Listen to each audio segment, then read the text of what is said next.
진짜 위기는 경험이 부족할 때보다 과도하게 몸을 싸리고 과도하게 위축이 되었을 때 겪을 수 있다고 합니다. 그리고 또 다르게 얘기하면 너무 이제 자신만만할 때, 그때 또 큰 위기가 오죠. 우리가 운전할 때 초보 운전 편말을 대붙이고 운전하는 사람들이 대형 사고를 겪지는 않습니다. 아주 작은 접촉 사고 있을 수 있죠. 운전이 미숙하니까.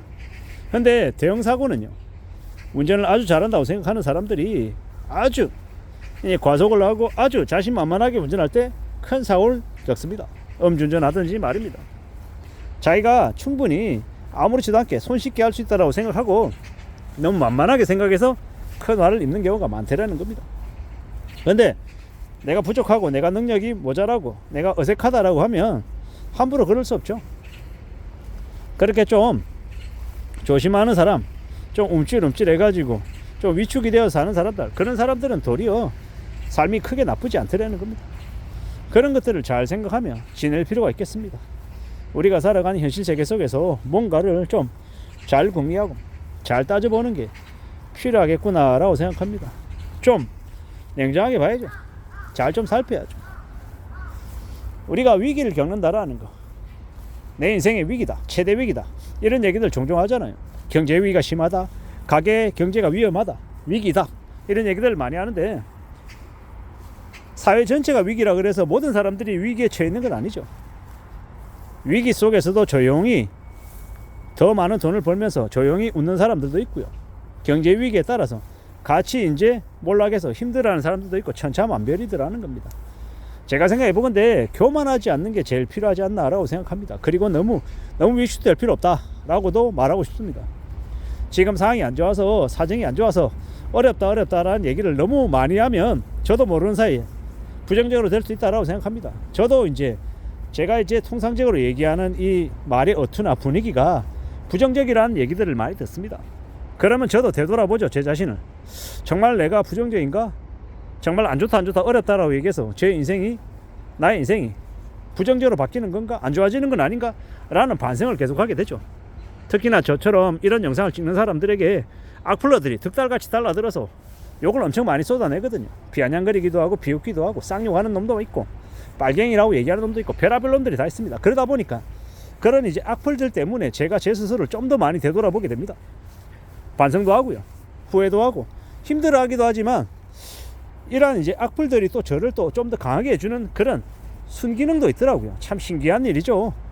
욕을 하도 많이 먹으니까 좀 오래 살려나 이런 생각도 들기도 하고요. 참 신기한 노릇입니다. 제가 유튜브라고 하는 걸 하지 않았더라면 그냥 일상생활에서 제가 만나는 사람이 되게 한정이 되어 있고 듣는 얘기도 뻔할 텐데, 이런 유튜브를 하다 보니까 댓글들로 무수히 많은 얘기들도 듣고 다른 사람들의 반응들 속에서 저 또한 성장해 가는 거죠. 참으로 고맙고 감사한 일이죠. 특히나 경제 위기, 경제 쇼크, 집값 하락, 주가 하락, 경제 성장률 하락, 부채 증가, 이런 얘기들 계속 많이 하다 보니까 부정적이다는 얘기를 많이 듣거든요. 근데 저는 항상 그렇게 생각합니다. 우리가 살아가면서 항상 최악의 경우를 생각해야 된다. 그리고 위기라는 게 올 수 있다. 그리고 그 위기의 종류는 다르고 크기나 강도도 분명히 다를 수 있지만 누구나 다 겪는 게 위기다라고 생각합니다. 그렇기 때문에 그러한 것들을 잘 견뎌내고 이겨낼 수 있는 멘탈이 필요하다, 내공이 필요하다, 이런 이야기도 하고 싶은 거고, 독점으로 살아가야 된다, 끝까지 버텨야 된다, 살아남아서 많은 것들을 가져야 된다라고도 이야기하는 거고요. 특히나 지금 요즘에 와서 자꾸 제가 하고 싶은 얘기는 뭐냐, 현금을 손에 쥐어야 된다. 현금성 자산은 48시간 이내에 현금화할 수 있는 자산을 얘기하는 건데요. 그 현금성 자산을 움켜쥐어라. 최소 몇 년간은 움켜쥐고 있어라. 그러고 나면 나중에 몇 년 뒤에 아주 얼값에 엄청나게 좋은 것들을 살 수 있는 기회가 올 거다라고 생각합니다. 알짜 부동산들을 싸게 살 수 있는 고비당 우량주, 예를 들어 KTNG 같은 경우에 지금 주가가 11만원, 10만원 이러는데요. 경제가 되게 안 좋아져서 주가가 와장창 박살이 났어요. 예를 들어 KTNG가 6만원 됐어요. 사야 됩니까? 사지 말아야 됩니까? 사야 됩니다. 왜? KTNG 주가 6만원에 사면요, 배당금이 한 5천 몇백억 나올 거라는 겁니다. 대략 한 배당 수익률로 8% 9% 이상인 거죠. 그런 거 사놓으면 천하무적이죠.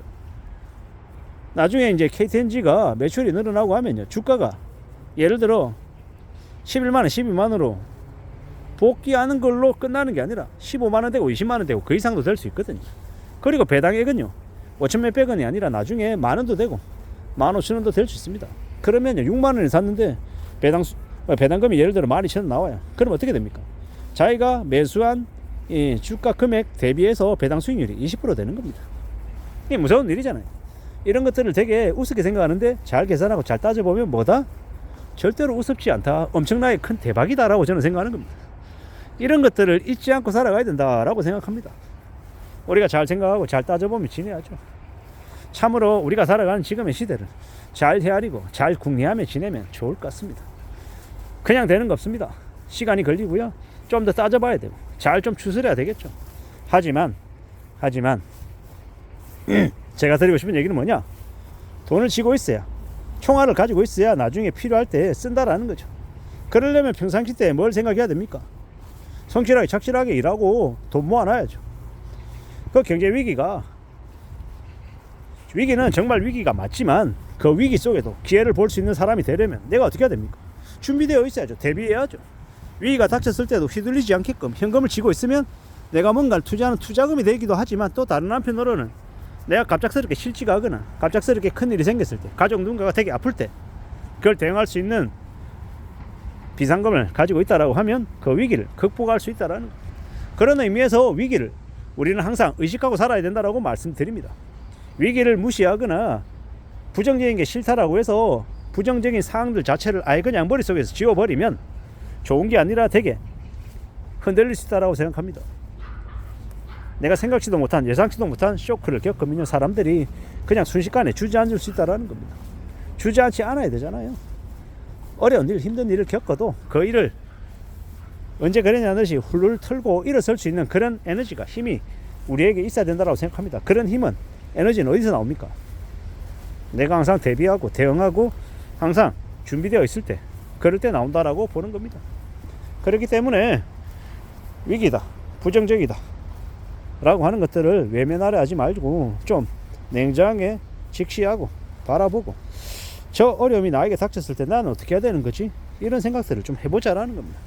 그렇게 생각하며 살아가면 그러면 길이 열리지 않겠나라는 겁니다. 그렇게 움직여보자라고 감히 말씀드립니다. 찬찬히 차근차근 말입니다. 그래야 되지 않을까라고 생각합니다. 누가 뭐라 해도 우직하게 움직여보자고. 그러는 것들이 우리에게 기회가 되고 가능성이 되고 여러 가지의 해결책이 될 거다라고 감히 말씀드립니다. 그렇게 생각하며 살아가보자라고 말하고 싶은 겁니다. 이상입니다.